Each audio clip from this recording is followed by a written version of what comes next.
Right, okay, hello everyone. I hope you can see me. I can't move too far away from here because I have to be able to click the computer to move it on. I'm Nikki Black. I'm currently about to hopefully soon finish my PhD at Newcastle University. I'm in the International Centre for Cultural and Heritage Studies there, otherwise known as ICS. My PhD is looking at the impact, there's that word again, of small-scale cultural festivals on the potential social sustainability of their host communities. And what I'm looking at within that are particularly connections. I'm probably the first one today who's not actually working on a connected community project, but it's what my research is about. It's about connections within communities. And within my research, I was looking particularly at connections that festivals may or may not enable with heritage, with place, and between individuals and groups within that community as well, so the people. And as I'm looking at the potential for social sustainability within a community, I was looking as well at aspects of consistency and innovation, things that I have found from the research, both sort of deductively and inductively, as important to social sustainability. But that's my overall research project today. I'm just taking a small part of it and looking at heritage. A smallish word, but something that obviously is very important to all of us in the room. But what I want to talk about today is how we interpret heritage, or not perhaps even us particularly, but how the participants in my research project interpreted heritage. And it's interesting, actually, it's come up in the presentations so far today, sometimes about differences, particularly between, say, academics and between the people on the street, if you like, the public, and how we interpret that very word, and therefore the things that we consider as heritage. I want to think about how it can be very positive at times, and that came out in the research, but also how that term can create boundaries, and so I'll put that in my title. And if I just click on that, yep, seems to be working. So, first of all, just as a way of introduction, really, cultural festivals consist, in the majority, really, of lots of intangible performances, displays, many of which you could actually describe as heritage, particularly if we use the UNESCO term that describes heritage value as the living expressions and traditions inherited by communities and transmitted to their descendants. And note the term living expression. So here I'm talking about the intangible cultural heritage, which is something I'm focusing on particularly. So if we take that definition, heritage is very much about transmission and inheritance and continuing life, if you like. However, what I've found is that actually perceptions of heritage are quite often connected to preservation, nostalgia, the past, sometimes even a finite past. And I know a lot of people are talking about museums and looking at museums. I'm not looking at that side of it. But I think heritage and museums quite often are connected, and particularly the aspect of museums where perhaps we're looking at things that don't connect or aren't seen to connect. And I mean things like that, the Vikings, the Romans, something that happened in the past but doesn't connect to today. And so what if people don't interpret heritage in a similar manner, if there's lots of different interpretations of it? Well, within my broader research, as I say, I'm trying to look at social impact, if you like, and how connections are made through festivals and heritage to the communities. And so I would argue that the perceptions of heritage, as I'm hopefully going to point out in this presentation, are really important. Just a brief overview of where these festivals take place and the form that they take. My festivals are definitely not Glastonbury, they're not Edinburgh Festival, they're not these huge international events that a lot of areas promote. They're the small scale festivals that take place all over the UK, all over the world, but I'm particularly focusing on Northumberland. And I've got 4 case studies distributed all over the county.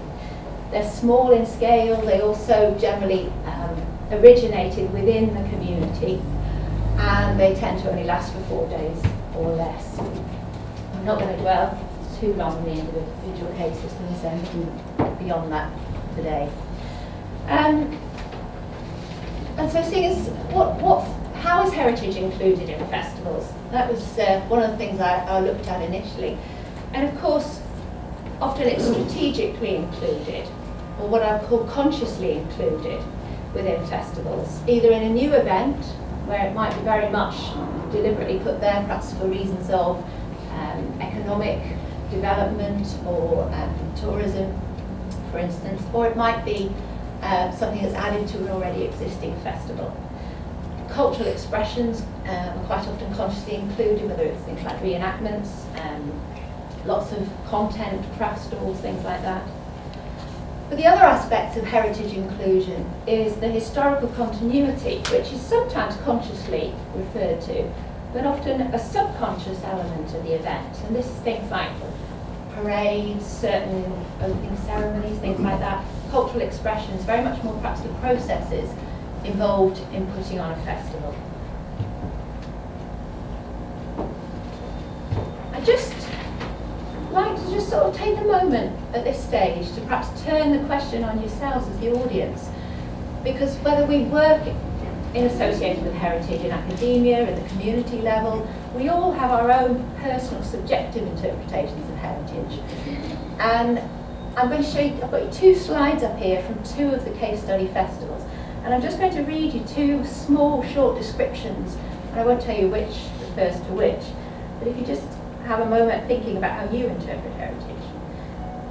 The first event, the procession winds its way down the central high street, some dressed in historic clothing, others dancing, singing, carrying banners. Then the festival begins. Textiles and crafts practiced in the county for centuries, competitions to demonstrate new turns on traditional language and music, a peasant watching her sheep, stories of feudal times, and as a backdrop, a battle rages in the park. The second event, also from fieldwork, the high street is filled with all manner of floats, from fairy tales to cartoon characters, walking and sitting high on heavily decorated flatbed lorries. The procession culminates at the festival field, where the fun fair is in full swing. Beer and tea are consumed in equal quantities amid side stalls, stationary engines, dancers and wrestlers. So, two descriptions from two of the festivals. And this is from one of the festivals too. Is that heritage?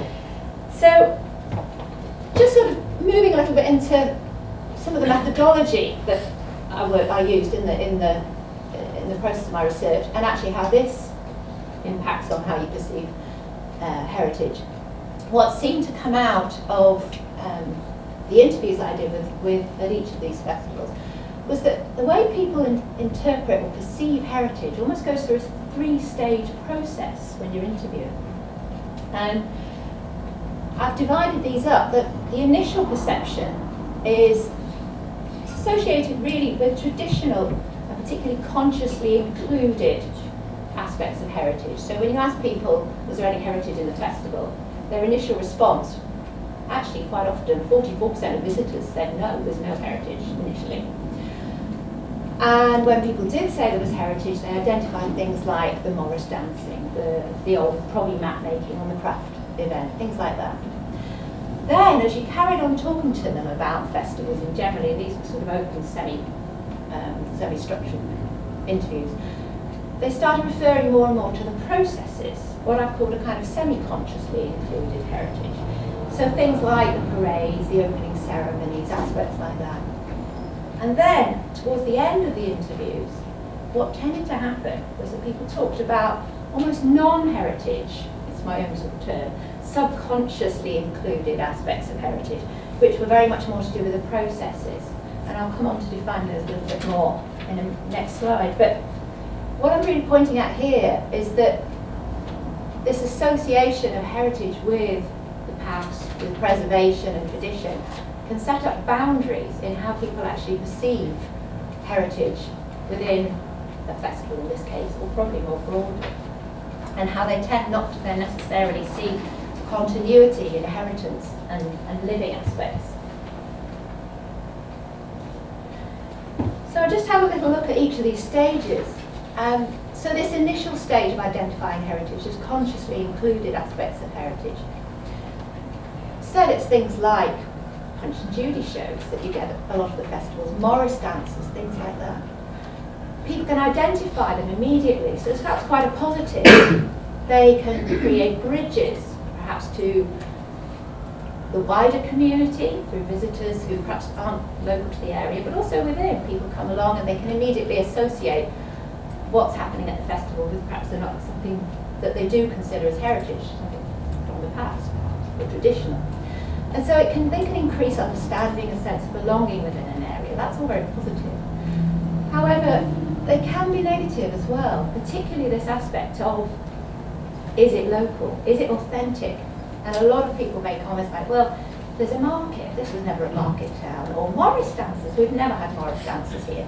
And so you get a kind of contestation going on. It can also be negative as well, particularly with a younger generation, a younger audience, I've found, where people associated this word heritage very much with old things.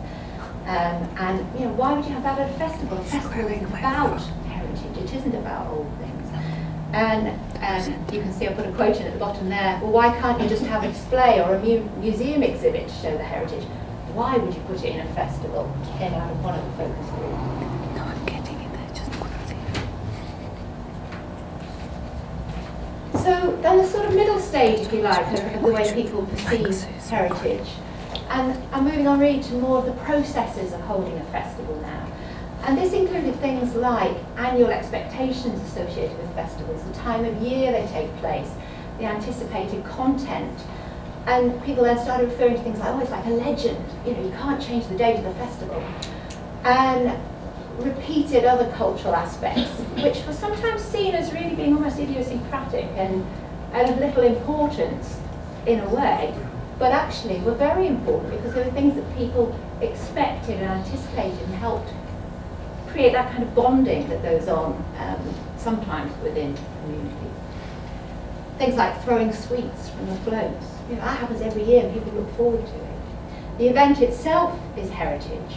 It's part of the town. People started to sort of mention things like that within the interviews, referring to kind of more of a wider common heritage as well.